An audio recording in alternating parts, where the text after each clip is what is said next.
Yeah. And same with the Wall Street Journal. Yeah. I used to take The Economist, which I loved, but it was the same thing. They'd pile up. I'll give you.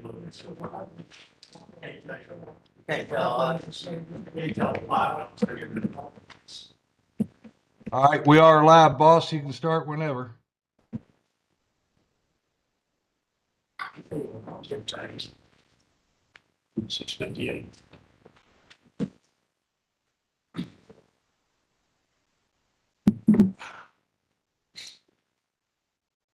Two 2 minutes. 6:58. 6 minutes. 6:59.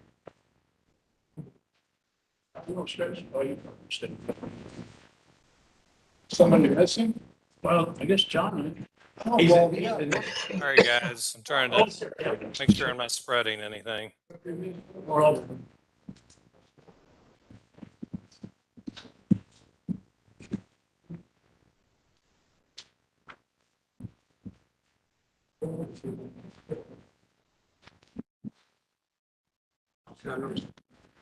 yeah, it's been a while. Get beat up a little bit, didn't you? Totally. Well, no, this one today. That's what I mean, I know. Yeah, you told me that. You did? Yeah. Your majority get associates. Huh? Your majority to get associates. Yeah. Folders together. It's not exactly. Bowman Field. So the dermatologist. No, it was a, you know, who is it? Yeah. Shine, no, Stephen Smith, Yeah. Same outcome. Yeah, basically. The good news is, There's some meetings. And then I thought it was going to be possible, 18, it's very good street. he said, So. Here. At that time, that was mine. what I do is Teresa. She wanted to. Is this on? Is this on? Yes, sir. Yes. It's on. Is it on now? I probably turned it off. I probably turned it off.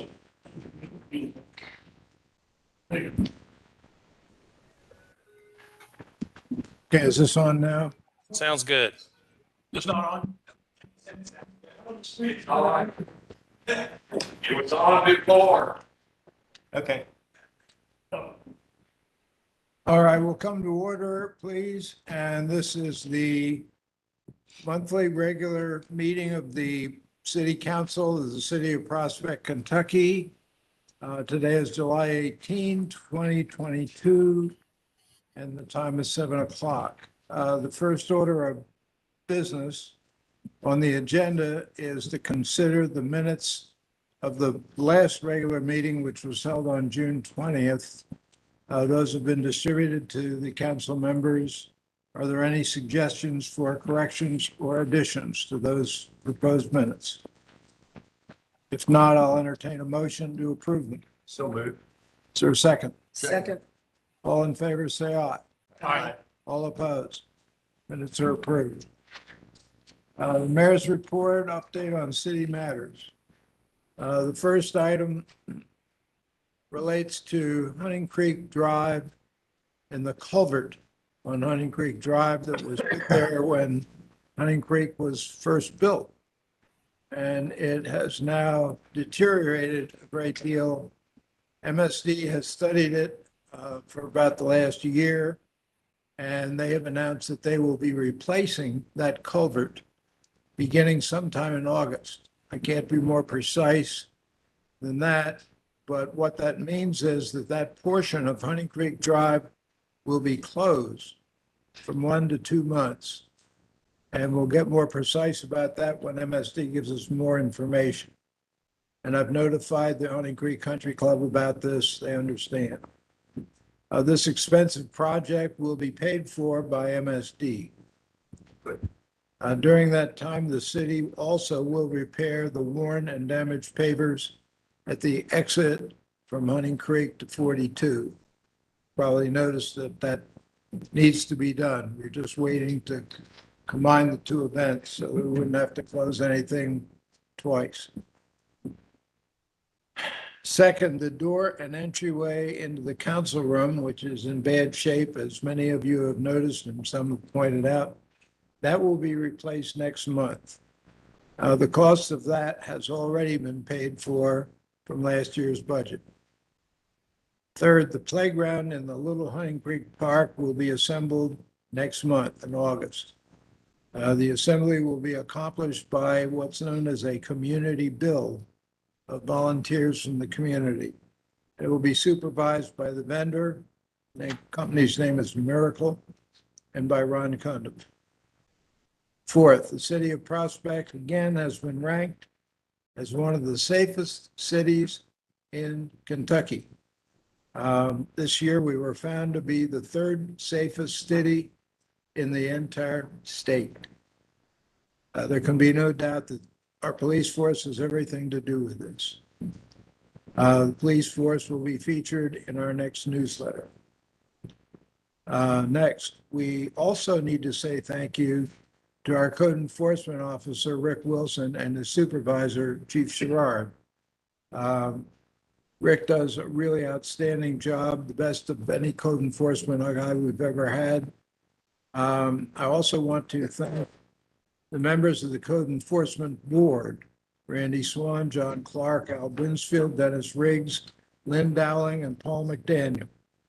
Rick Wilson, working part-time, does a great job, and the board members, who are all citizens, volunteers, devote many hours to this important work, and I thank you.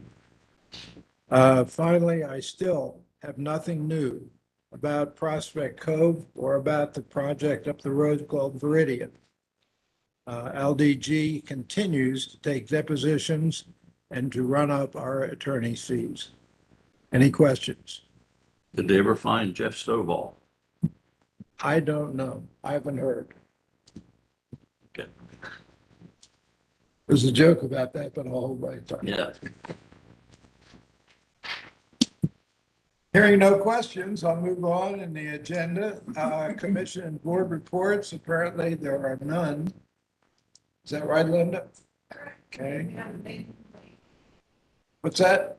He sent a report from the council last week. Okay. Is there a report on the library, Sandra? There's a report on the library in conjunction with the Forest Station Board.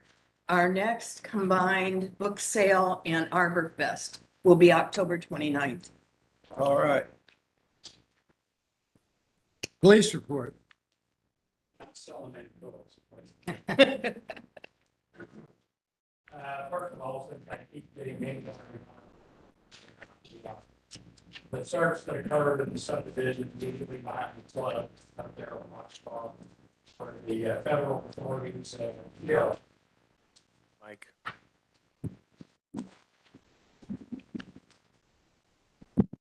I guess you can hear me now. Well, first, we'll talk about the actions last week where the federal authorities executed a search warrant on a home up off Foxcroft. I can't really talk about too much in terms of specifics. First of all, we don't know a great deal about it, other than I can just tell you that it involved like financial fraud. So it's not a case that anybody's in any personal danger or anything like that. It all involved financial matters. There was a local case or a state case involving the same individual. There was outstanding warrants for that, where he worked for a retailer, private retailer, and was involved in some financial dealings with that, where he defrauded this retailer.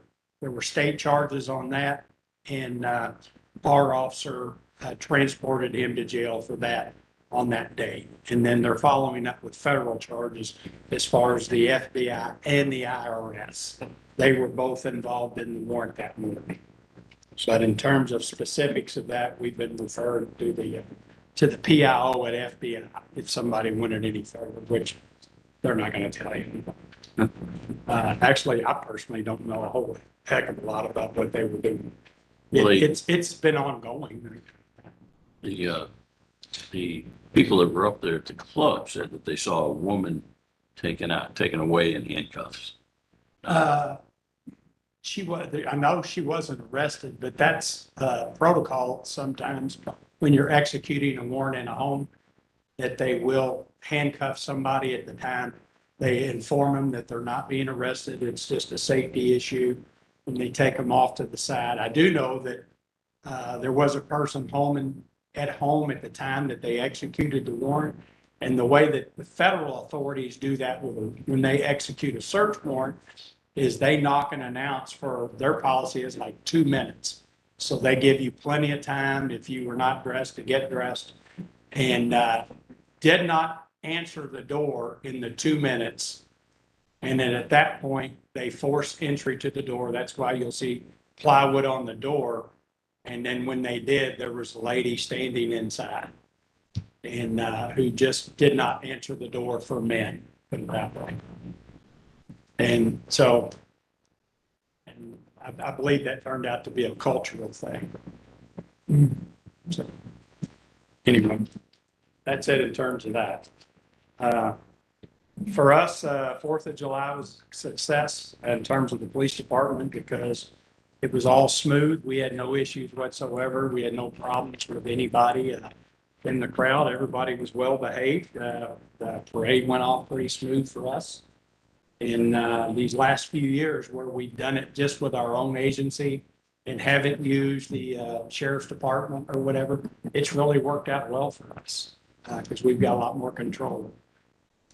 All of the equipment that we ordered, with the ARPA money, the new weapons where we can exchange to the updated weapons, all of that has now arrived. Our armorer has put everything together. So in the next few weeks, we'll be able to go to the range and start swapping that stuff out as we get qualified with the new weapons. The radios have all been programmed and we've already got those in use. And we were able to actually do the installation of the chargers in the cars ourselves. It turned out to be a real easy thing that we were able to just plug the new ones in the old port.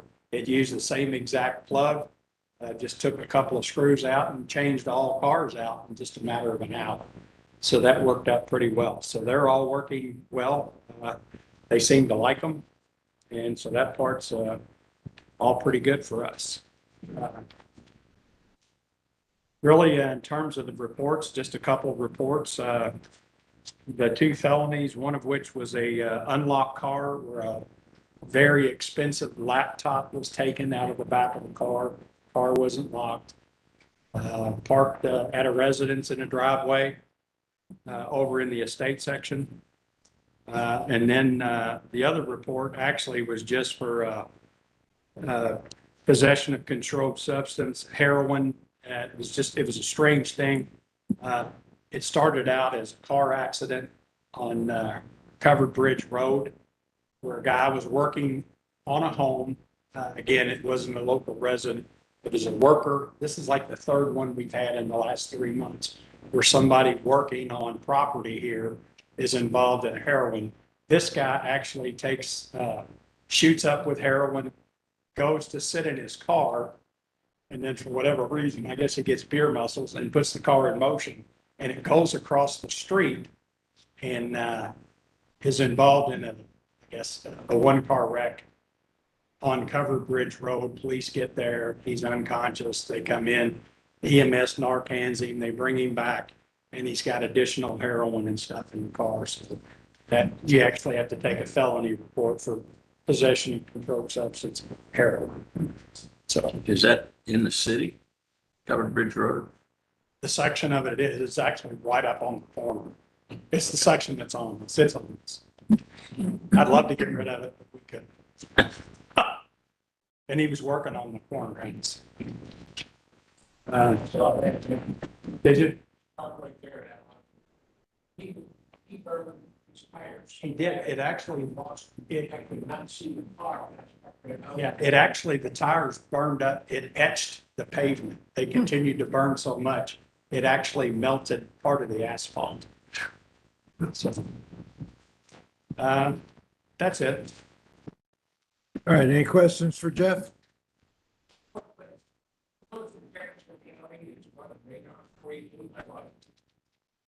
Yeah, Metro? Yeah. Yeah, on the other side of the Snyder. On the bridge, right past the bridge. Well, the eighth division, they have, I mean, they come out a little bit, but they have traffic cars. It's actually an assignment within the eighth division. Generally speaking, they're further up the road. Like they put the traffic trailer out on the other side of the Wolf Pen. And then generally they'll run traffic up there. There's a cutout. And they've got a traffic car that sits up there, but he's actually assigned to the eighth division and not the traffic union.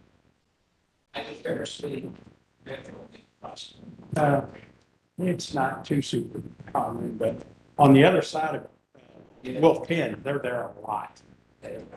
Yeah, there's a guy there that used to burn them off, but All right, next item of business. Last month, we had the first reading of ordinance 619, 2022, an ordinance enacting the 2021 supplement to the Code of Ordinances of the City of Prospect. So tonight, that proposed ordinance comes up for a second reading and a vote. So what I'm looking for is if anyone wants to make a motion to adopt that ordinance. So moved. It's been moved. Is there a second? second. Moved and seconded. Is there any discussion? Hearing none, we'll come to a vote. Mr. Fulcher? Aye. Mr. Yulesman? Yes. I can't see who that is. Oh, that's Mr. Farnsworth. Yeah. Yes. Mr. Gibson? Yes. Mrs. Leonard? Yes. It's unanimously adopted. That brings us to the second to last item on the agenda, which is appointment of a council member to fill the vacant position on the city council. Here's how I propose, subject to your agreement or otherwise, to proceed. I will begin by asking council members for nominations. So in other words, if Mr. Gibson has a candidate he would like to propose, he tells us who that is. Then we'll go on to see if somebody else has a nomination. And once everybody has done the nomination process, then I propose that we have whatever discussion the council would like to have. And then, after we're done with that, I would suggest that we take them up one at a time and ask the council members to vote yea or nay. How does that sound? Is that acceptable? All right. Let's start with Mr. Fulcher. Would you like to nominate anyone? I would. I'd like to nominate Dale Duggan. Mr. Hulsman, do you want to nominate anyone? First of all, I want to thank everyone, excuse me. Hi, Lally. I want to thank everyone for their interest, and I really appreciate the responses. No, I have no one to nominate at this time. Mr. Farnsley, do you have anybody to nominate? No. Mr. Gibson? I'd like to nominate Don Prater. All right. Mrs. Leonard, do you have a nomination? No, I don't. All right, then we have two nominations on the floor. And we will open the matter for discussion by anybody who wants to talk. Apparently nobody wants to talk on behalf of their nominee? Oh, Don does. He's poised, all right. Don Grader, first of all the candidates just had outstanding life experiences and resumes. Can you not hear me? I said all the candidates had just outstanding life experiences and resumes. Mr. Grader kind of stood out to me. He's a local. He graduated from Westport High School. Went to U of K, majored in accounting with honors. After getting his degree in accounting, he passed the CPA exam. And then after passing the CPA exam, he went off to the Navy and Officer Candidate School and spent 3 years in the Navy. Following the 3 years in the Navy, he was admitted to the prestigious University of Virginia Law School, where he graduated with honors. After that, he joined one of the law firms in tax law. He spent 4 or 5 years from there and then shifted into financial advisors and in investments, where he spent 34 years. At a point in time when most people after 34 years ready to retire, he opened his own business with his son. And in his spare time, he's been a member of many civic organizations, member of his HOA, Innisbrook HOA. Some of the civic organizations include Children's Hospital, 7 County Services, and the San Nicolas Little League. I think that he's got a rich, diverse background and experience that would be a real asset to this council. All right, thank you. Any other discussion? All right, hearing none, we'll ask the members to vote for one or the other of these candidates. Mr. Fulcher, Dale Dottrell. Mr. Hulsman, Dale Dottrell. Mr. Farnsley, Don Prater. Mr. Gibson, Doug Grader. Mrs. Leonard, Dale Dodrell. and Dale Dodville is appointed to the vacant seat and becomes a member of the Prospect City Council. And the next time he's in City Hall, we can get him sworn in. The next item on the agenda is comments from citizens.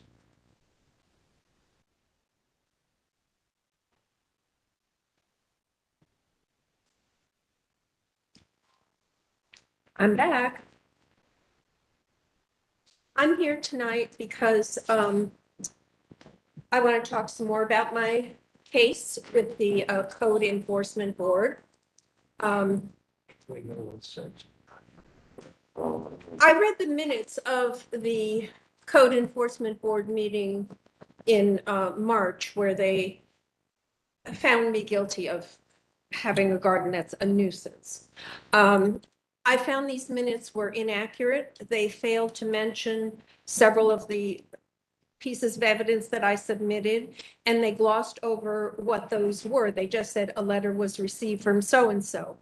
And I want to stress, and I want it to be on the public record, that I presented 5 pieces of professional testimony about my garden. 3 of those were from neighbors who are also professionals, and I'm going to read at least part of the letters from those 3 professional neighbors. The first one is from Tavia Cathcart Brown, who lives on Montero Drive near the mayor, and who has since 2008 has been the executive director of Creasy Mayhem Nature Preserve in Goshen. She is also on the board of the Waterfront Botanical Gardens. She's been very involved with research at Bernheim. She's on the board of directors of the Louisville Audubon Society. She's a member of the Oldham County Tourism Commission, and she is a past board member of the Prospect Chamber of Commerce. She's also the co-author of 2 books, one on wildflowers and an award-winning volume on Bernheim. So her letter stated clearly that I could be brief and state without any doubt that Ms. Hawkins McGrail's plantings are useful and support a wide array of pollinators while also being ornamental. In fact, many of her plants are sold locally at Dropseed Nursery, Ironweed Nursery, Idlewild Butterfly Farm, Plant Kingdom, St. Matthew's Feed and Seed, to name a few. Then she goes on to please let me delve deeper into the reasons why native gardens are essential. People may be accustomed to a normal, and that's in quotes, normal, expectation of seeing water-hungry and herbicide, pesticide, fertilizer maintained green lawns. This is what the Code Enforcement Board thinks that I should have instead of a garden in my front yard. Over the last decades, not years or months or days, decades, scientific studies have shown that the upkeep and care of manicured lawns are detrimental to our health, our water quality, and the environment in general. She goes on to say, this is a good opportunity to broaden our views, educate our community about the positive impact of native plants and pollinators, provide eco-friendly options with lawn care, and encourage more environmentally safe and beneficial gardens. She goes on to say that local level policies like prospects truly make a difference in our suburban landscapes to create meaningful habitat for wildlife. Every yard matters.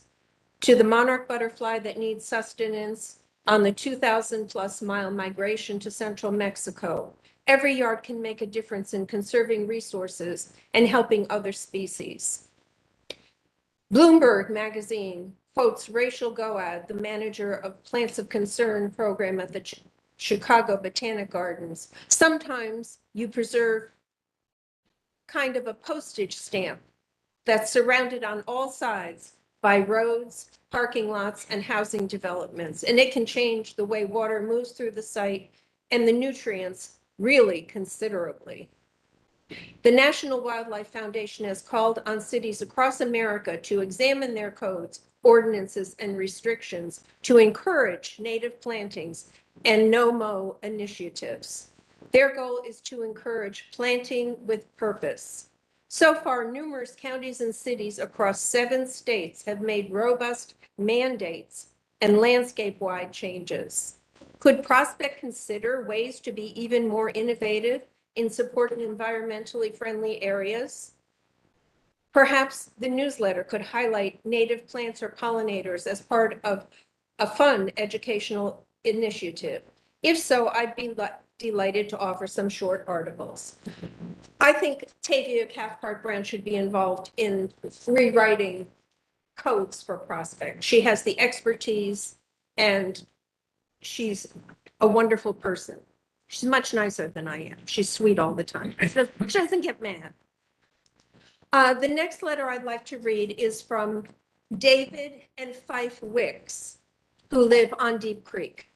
David is a PhD. He teaches at U of L. Many of you know him. He's been in the community in Prospect for 20 some odd years and in Louisville in general. He has an excellent reputation as an environmentalist, an ecologist, an advocate for the environment. He teaches at U of L. He was the director of environmental education for Louisville Public Schools for a long time.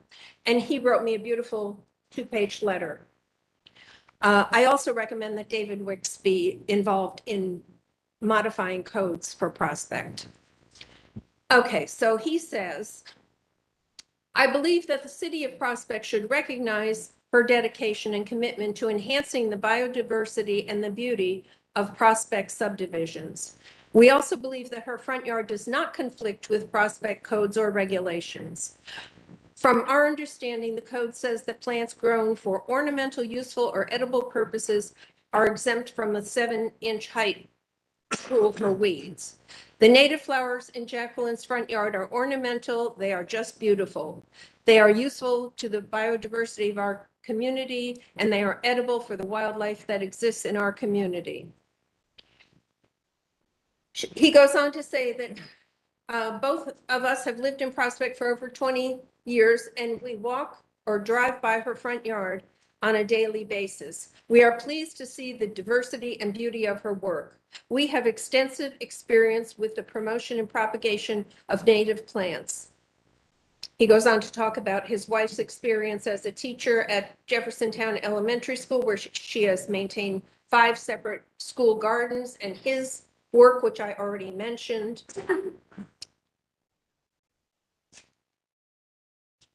And I won't read the whole letter, but I'm just saying that here are experts talking to this issue that the police and the Code Enforcement Board know nothing about. And I don't think they should be the ones who write these ordinances. The third letter is from Thaddeus Fry, who is a retired biologist, and he lives on Coventry Court, right off Rockingham Road. I'll skip his general information. There would be less water to waste on turf. All right. It benefits our pollinators. There are many species of birds, butterflies, and insects that are on the decline. Replacing turf lawn with native flowering species enhances breeding locations for such animals. There are many benefits to going native. Second, it benefits our waterways. Chemicals that are used on lawn are very polluting, and the gasoline that's used on lawnmowers and trimmers and blowers pollutes the air. There would be less water to waste on turf lawn irrigation. That goes without saying. The McGrails are doing Prospect and Louisville communities a great service by setting a good example to follow. Botanically, their yard is a pleasing sight.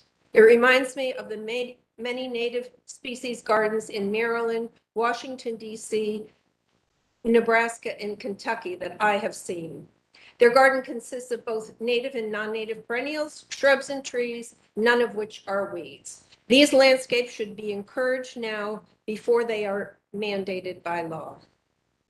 Please investigate climate change, native species in yards, and other similar sites in order to make a just decision. I think that the Code Enforcement Board was way out of line in their conclusions. They ignored reality. They ignored scientific and professional evidence. And I think it was a kangaroo court. They had their minds made up. People like the police chief said he hated driving by my lawn for years, and he was delighted to have an opportunity to go after me. And Ma'am, I've sat here and listened to you long enough. That is a bald-faced lie. I never made that statement. you said you drove. Never. I never said I was delighted You to didn't come say. by. Absolutely not. I've had it with you. I- This has gone on long enough. Every bit of those letters were entered into the record that evening, and it was stated clearly. You know why? Because I brought them in, I gave them to them, and they were entered into the record that evening. They didn't need to be read. They did, because they were not publicly announced. That doesn't make any difference. The group that made the determination all reviewed the letters. The public doesn't make the determination. The Code Enforcement Board makes the determination. They reviewed all that information. And I'm not going to sit here and have you call me a liar. I didn't call you a liar. I said you hated my yard for many years. You stated that you I've decided. just said that I've driven by your yard for many years and wondered why yours was so different than You everybody didn't say else. this. You're recorded. The meeting is recorded. We can play back the recording and see what you said. Normally, when you get up to make comments, you get 3 minutes. I know. You've now had 11. Thank you. Please stop. Please stop. Mrs. McGrail, please stop. Please stop. We are your boss. You're done. Yes, I am.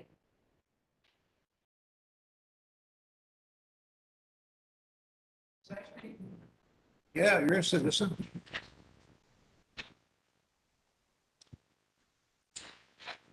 I'm Robert Jacob. I live at 7512 Chesterfield Road.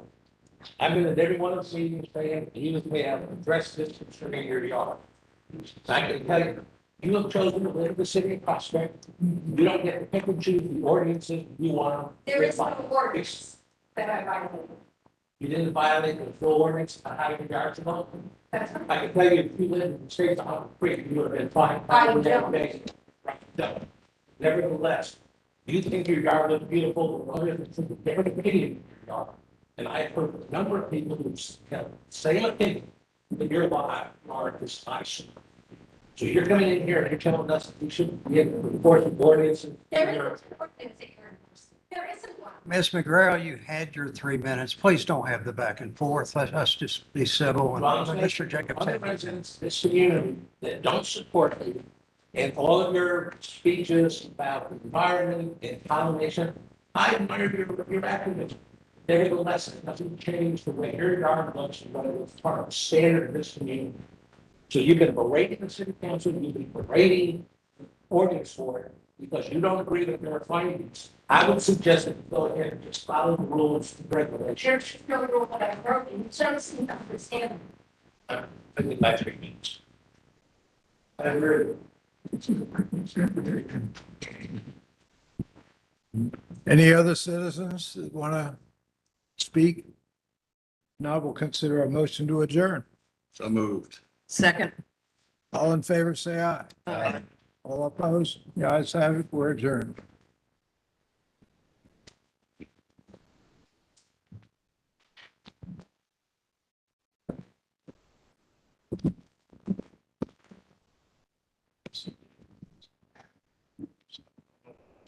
When you find out how we can pay for our baseball tickets. I would let you know. Okay, thank you.